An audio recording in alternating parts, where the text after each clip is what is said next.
belajar hari ini? Siap.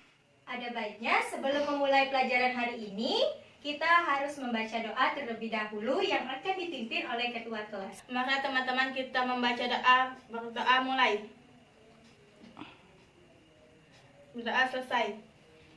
Sebelum memulai pelajaran hari ini, Ibu akan mengabsen dulu siapa saja yang hadir hari ini. Yang pertama yaitu Nadia Apriani, Hadir Bu.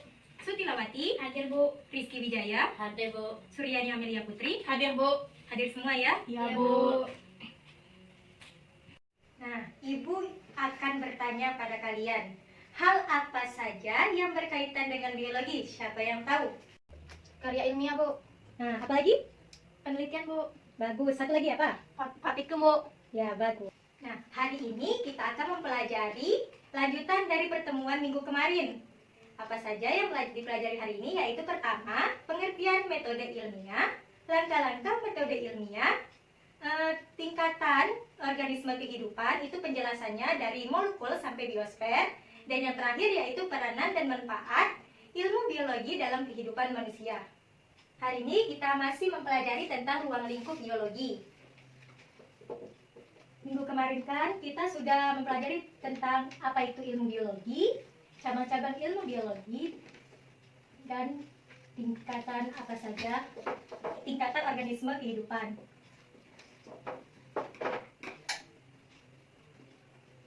Hari ini kita akan mempelajari tentang metode ilmiah.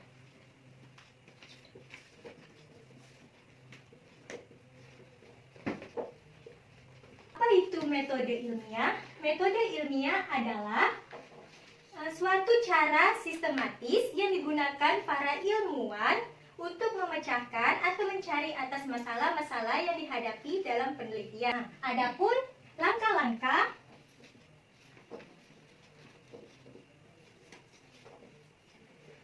metode ilmiah. Yang pertama yaitu merumuskan masalah.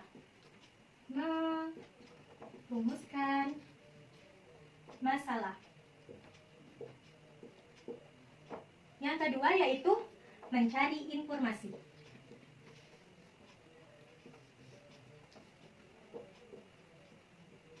Yang ketiga, menyusun hipotesis.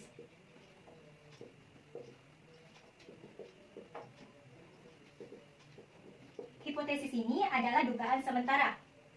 Biasanya dilakukan dalam membuat penelitian. Yang keempat yaitu melakukan percobaan.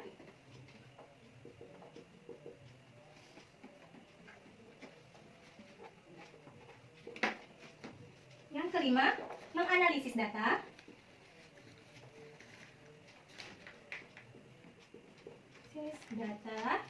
Yang keenam, itu membuat kesimpulan. Dan yang terakhir, mengkomunikasikan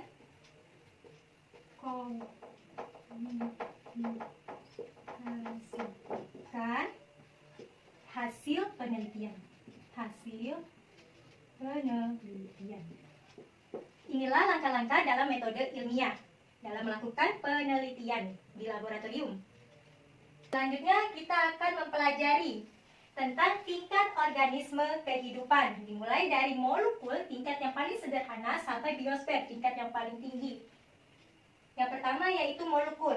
Molekul ini merupakan gabungan dari dua atau lebih unsur atom. Nah, ini merupakan unsur atom, ini merupakan atom yang digabungkan menjadi menjadi ikatan yang disebut dengan molekul. Yang kedua yaitu sel. Sel ini adalah unit struktural dan fungsional dari makhluk hidup. Yang ketiga yaitu jaringan. Jaringan ini adalah kumpulan dari beberapa sel yang memiliki bentuk dan fungsi yang sama. Yang keempat yaitu organ. Organ ini terbentuk dari beberapa jaringan-jaringan yang memiliki fungsi yang sama. Selanjutnya yaitu sistem organ. Sistem organ ini adalah terbentuknya dari organ-organ yang saling bekerja sama dan berinteraksi secara sinergis. Yang selanjutnya yaitu organisme. Organisme ini merupakan kumpulan dari sistem organ yang saling bekerja sama dan berinteraksi dalam menjalankan fungsi kehidupan.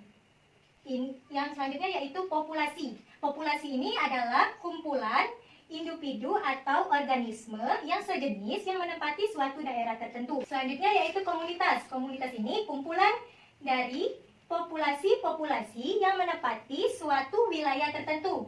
Kita lihat di gambar sini. Ini ada kumpulan atau populasi dari rusa, kerbau, dan tumbuhannya yaitu ada rumput, pohon. Ini yang dinamakan dengan komunitas. Selanjutnya yaitu ekosistem. Ekosistem ini adalah interaksi atau hubungan timbal balik antara makhluk hidup dengan lingkungannya. Jadi kita sebagai makhluk hidup itu ada hubungannya antara kita dengan lingkungan sekitar. Contohnya, kita memerlukan cahaya matahari. Itu berada di alam, yang sebagai sumber utamanya yaitu matahari. Yang terakhir yaitu biosfer, tingkat yang paling tertinggi. Biosfer ini kenapa dilambangkan dengan bumi? Atau bukan dilambangkan, gambarnya yaitu bumi. Biosfer merupakan jumlah seluruh ekosistem di seluruh dunia. Nah, sekarang ibu mau tanya, contoh ekosistem yang ada di dunia.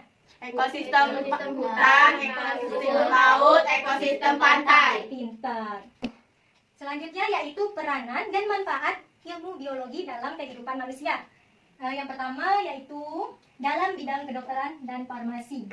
Bidang kedokteran dan farmasi. Contohnya dalam pembuatan vaksin. Membuat vaksin, antibodi,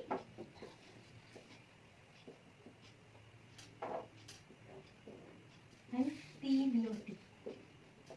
Nah, dalam pembuatan obat-obatan ini melibatkan ilmu biologi. Misal kita membuat antibodi atau antibiotik dari tumbuh-tumbuhan. Itu termasuk manfaat atau peranan dari ilmu biologi dalam kehidupan manusia. Yang kedua yaitu dalam bidang pertanian. Contohnya membuat atau memproduksi. Membuat atau memproduksi bibit yang unggul.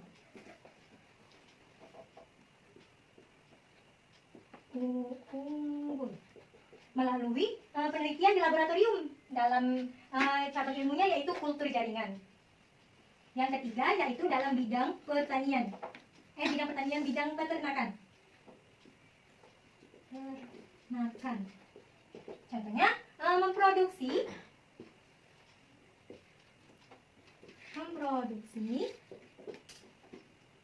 hewan ternak yang bermutu. Nah, dalam bidang peternakan juga ada campur tangannya ilmu biologi dan masih banyak lagi di dalam bidang-bidang lainnya.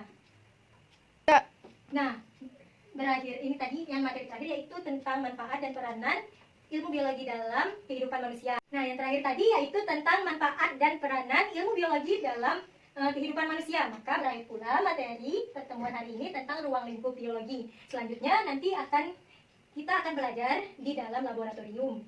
Nah, sekarang beri tepuk tangan yang meriah untuk kalian semua karena telah menjawab pertanyaan dari Ibu.